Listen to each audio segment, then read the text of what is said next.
विवेक के पिता को मई के महीने में कोविड हुआ था। ऑक्सीजन लेवल गिरने पर उन्हें अस्पताल में एडमिट कराया गया। उनकी उम्र 62 साल थी। हालत बिगड़ने पर उन्हें आईसीयू में भर्ती किया गया। अब 15 दिन आईसीयू में रहने के बाद वो बच नहीं पाए। विवेक को अस्पताल से जो रिपोर्ट दी गई उसमें कॉज ऑफ डेथ यानी कि मौत की वजह सेप्सिस लिखी हुई थी। विवेक ने ये जानकारी हमसे साझा की। सेप्सिस को लेकर उनके कई सवाल हैं। उन्होंने बाकी डॉक्टर्स से भी सेप्सिस के बारे में और जानकारी हासिल करने की कोशिश की। जो इन्फॉर्मेशन उन्हें मिली वो उन्होंने हमसे शेयर की है। विवेक चाहते हैं कि हम सेप्सिस को लेकर लोगों को जागरूक करें। सेप्सिस दरअसल एक काफ़ी खतरनाक कंडीशन है। इसमें किसी भी प्रकार का इन्फेक्शन होने पर शरीर अपनी ही टिश्यूज पर हमला बोल देता है, यानी खुद को ही नुकसान पहुंचाना शुरू कर देता है। न्यू इंडियन एक्सप्रेस में छपी एक रिपोर्ट के मुताबिक पूरे साउथ एशिया में हिंदुस्तान सेप्सिस से होने वाली मौतों के मामले में दूसरे नंबर पर आता है। जो लोग आईसीयू में भर्ती होते हैं उन्हें सेप्सिस का ज्यादा खतरा होता है। डीएनए में छपी एक रिपोर्ट के मुताबिक सेप्सिस से जूझ रहे 34% पेशेंट्स की मौत आईसीयू में होती है। सेप्सिस जानलेवा हो सकता है। इंडिया में पब्लिक हेल्थ के लिए ये एक बहुत बड़ा खतरा है, पर इसके बावजूद ज्यादातर लोगों को इसका नाम तक नहीं पता। सेप्सिस क्या होता है उन्हें कोई जानकारी नहीं। इसलिए विवेक चाहते हैं हम सेप्सिस पर एक एपिसोड बनाएं, इसके बारे में सही जानकारी लोगों तक पहुंचाएं ताकि सेप्सिस को लेकर जागरूकता फैले। तो सबसे पहले तो डॉक्टर से समझते हैं कि सेप्सिस क्या होता है और क्यों हो जाता है। सेप्सिस एक तरह की खतरनाक कंडीशन है जो बेसिकली हमारे बॉडी का रिएक्शन है किसी भी तरह के संक्रमण का। यह संक्रमण बैक्टीरियल, वायरल, फंगल कुछ भी हो सकता है। जब आपकी बॉडी में इस तरह के इन्फेक्शन होते हैं, इस तरह के संक्रमण होते हैं, तो आपकी बॉडी खास तरह से रिएक्ट करती है। उस रिएक्शन के प्रोसेस में ये कई तरह के इंटरनल एंजाइम्स, प्रोटीन्स रिलीज़ करती है जिनका नॉर्मल पर्पस है आपकी बॉडी को बचाना इस तरह के इन्फेक्शन से। लेकिन कई बार ये रिस्पॉन्स या ये रिएक्शन हमारी बॉडी का इतना बढ़ा हुआ होता है, इतना एग्जैगरेटेड होता है कि वो आपके बॉडी के अपने ही इंटरनल ऑर्गन्स को डैमेज करने लग जाता है। यही कंडीशन जब और ज़्यादा खतरनाक हो जाती है या अगर आपका बीपी गिरने लग जाता है तो इस सिचुएशन को हम सेप्टिक शॉक कहते हैं। मुख्य कारण इन्फेक्शन है। मान लो किसी पेशेंट्स को कहीं भी बॉडी के एक पार्ट्स में पहले इन्फेक्शन है, जैसे कि उसको स्किन में सुपरफिशियल इन्फेक्शन की शुरुआत हुई है, या फिर उसको किडनी में इन्फेक्शन है, या फिर उसको लंग्स में इन्फेक्शन है, या उसको लीवर में कोई एब्सेस है या पस है।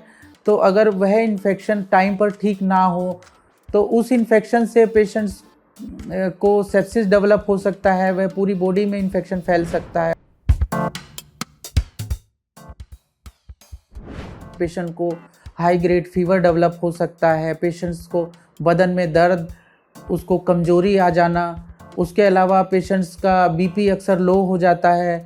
उस पेशेंट्स के अगर इसमें अलग अलग ऑर्गन अफेक्ट हो रहे हैं, अगर मान लो किडनी अफेक्ट हो रही है, पेशेंट्स का यूरिन आना कम हो जाता है। पेशेंट्स को अगर लीवर अफेक्ट हो रहा है तो हल्का जॉन्डिस डेवलप हो सकता है। इसके अलावा पेशेंट्स के फेफड़े अगर उससे अफेक्ट हो रहे हैं, पेशेंट को ARDS डेवलप हो सकता है। उसमें पेशेंट्स का सैचुरेशन फॉल हो सकता है, उसके सांस फूलने की तकलीफ़ हो सकती है। इसके अलावा सेप्सिस आपके बॉडी में अगर ब्रेन को अफेक्ट कर रही है तो उसकी वजह से पेशेंट्स को बेहोशी आ सकती है, सर में दर्द हो सकता है, साथ में पेशेंट कई बार कोमा में जा सकता है, दौरे पड़ सकते हैं।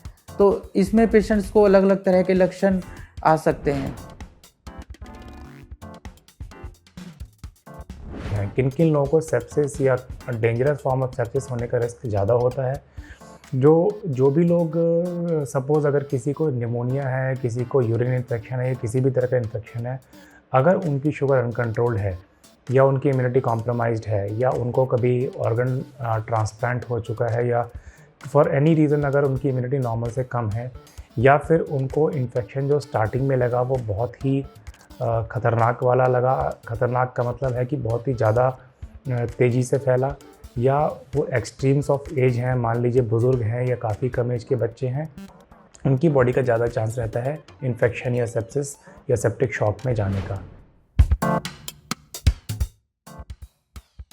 सबसे ज़रूरी है कि जब भी पेशेंट्स को सेप्सिस होता है कि पेशेंट्स को उसके अकॉर्डिंग उसको तुरंत चेक करके इलाज मुहैया कराया जाता है। पेशेंट्स को अगर मान लो बीपी लो हो रहा है, उसमें आईवी फ्लूइड्स की ज़रूरत पड़ती है, कई बारी वेज़ोप्रेशर मेडिसिन भी देनी पड़ती है। उसके अलावा पेशेंट्स को एंटीबायोटिक्स सपोर्ट देनी पड़ती है इन्फेक्शन कंट्रोल के लिए। अगर पेशेंट्स के किडनी लीवर डैमेज हो रहे हैं तो उनको सपोर्ट करने के हिसाब से मेडिसिन दी जाती है और कोशिश की जाती है कि पेशेंट्स के ऑर्गन कम से कम इफेक्ट हो और सेप्सिस जल्दी से जल्दी क्लियर हो। साथ में पेशेंट्स का अगर सैचुरेशन लो हो रहा है, पेशेंट के सांस फूल रहे हैं, ऑक्सीजन लेवल फॉल हो रहा है, तो पेशेंट्स को कई बारी ऑक्सीजन देना पड़ता है। इसके अलावा पेशेंट्स को अगर ब्रेन में इन्फेक्शन फैल रहा है या फिर उसको बेहोशी आ रही है या कोमा में जा रहा है तो पेशेंट को अकॉर्डिंगली उसको हिसाब से भी पेशेंट को ट्रीटमेंट देना पड़ता है।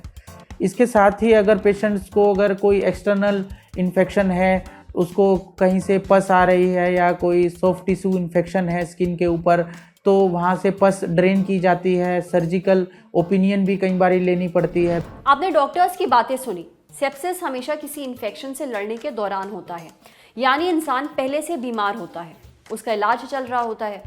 कोविड-19 की दूसरी वेव के दौरान आईसीयू में भर्ती कई पेशेंट्स में सेप्सिस देखा गया था। पर सिर्फ कोविड ही नहीं, सेप्सिस किसी भी इन्फेक्शन के कारण हो सकता है, छोटे से इन्फेक्शन के कारण भी। इसलिए लक्षणों पर मॉनिटर करना ज़रूरी है ताकि तुरंत इलाज दिया जा सके, नहीं तो सेप्सिस जानलेवा हो सकता है। उम्मीद है सेप्सिस से जुड़ी ये सारी जानकारी आपके काम ज़रूर आएगी।